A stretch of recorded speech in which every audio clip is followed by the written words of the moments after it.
There it is. There's a true January movie.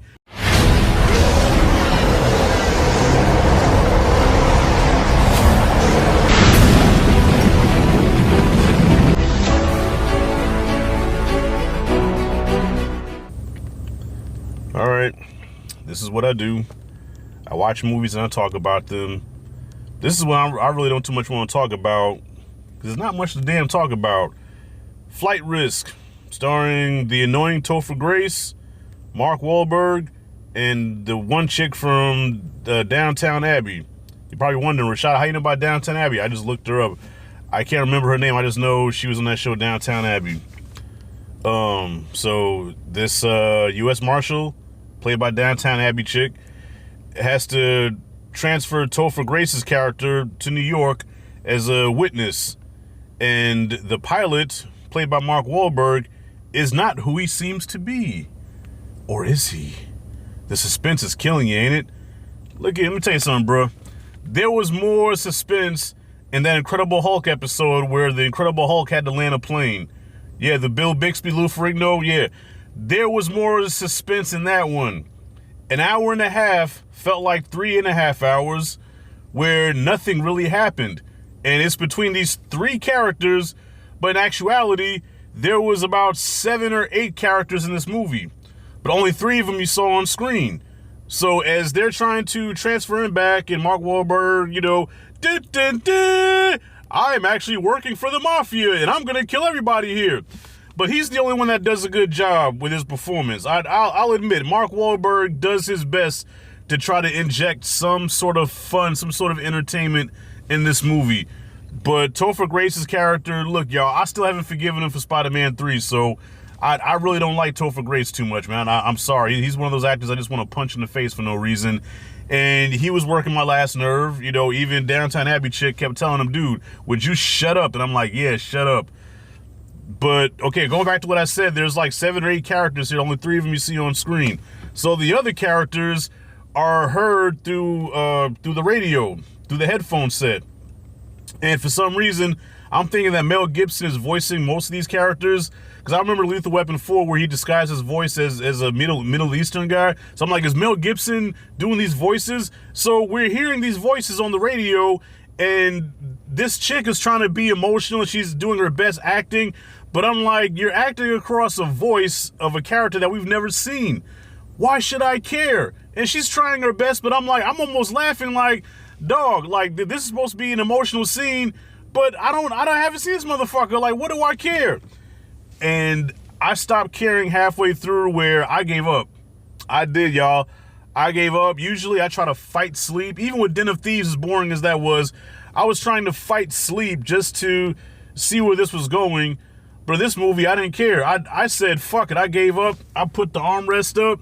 I rested my head against the seat, and I purposely closed my eyes. But then I snored so loud. Oh. I looked behind me. There was this old couple sitting behind me. The old man looked at me looking like, I'm sorry, man. It bored me, man. I gave up. I did. And there's another character off screen here that's trying to help her land the plane. And it's almost reminiscent of the Carl Winslow character from Die Hard. But at least you saw the motherfucker. Like, this guy is flirting with her. He's asking her out, and I'm like, okay, is there a twist here where he's actually the bad guy? And listen, there's no twist. This movie is as straightforward as it goes. I think Mel Gibson, I don't know if he was trolling us or is this just a stepping stone to the movie he really wants to make. I just kept thinking, okay, Mel Gibson probably did, because Mel Gibson usually puts a lot of seasoning in his food. Mel Gibson flavors his food, and a lot of times he makes it very spicy where you almost can't handle it. You know what I'm saying? And this time around, it's almost like he really cooked this shit like a real white person. You know what I'm saying? No seasoning, no kind of spice. Just like remember how what's the name? Paula Patton was trying to season her grease when she put the chicken in, thinking she was doing something smart. Yeah. This shit was like, this was unseasoned chicken. This was raisins in the potato salad. This was saltine crackers with no damn salt on it. This movie had no flavor, nothing. I couldn't wait for it to be over. So that's all I gotta say about this movie, y'all. When it was over, when the movie was over, I said, there it is. There's a true January movie. All right, I heard some people were saying like, wow, this is not a typical month for January. There's some actually good movies dropping. This is a true January shit fest, and that is Flight Risk. And I hate saying that because I love Mel Gibson as a director, but man, when I say somebody does something real good, I say, man, they put the ankle in this shit. Man, he didn't even dip his toes, this motherfucker. Like Mel just said, just throw it in the oven.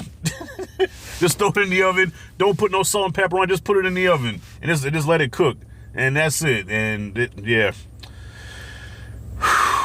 Yeah, I'm good, y'all. Yeah, so this guy helping her land a plane is flirting with her, and he's asking her out. He's helping her land a plane. And I'm thinking to myself here too, I hope I don't come across as racist, but you ever call you ever call for customer service and you know it's a call center and you get one of those Middle Eastern people on the phone and they can't, I think they purposely hired them just to fuck with you. So you're like, hey man, I'm having trouble with this. Can you help me out? Okay, sir, I apologize for the inconvenience.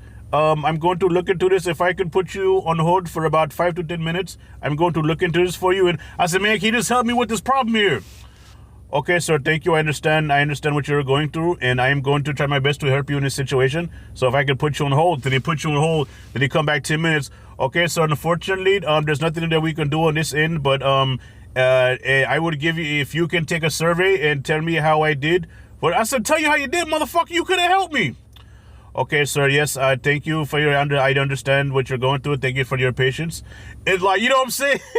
But hey, at least this time the Middle Eastern, the Middle Eastern guy was a help. So D is what I give. A D minus. I can't give it an F because I thought Mark Wahlberg did try. But yeah, other than that, this movie gets a D minus, man. Horrible. All right, have you seen the movie? Comment freely below. Let me know what you thought. If you like it, did this content, that like and subscribe, notification bell, all that good shit, y'all. I'm out, y'all. Rashad G signing out. See you in the next goddamn video. Shit.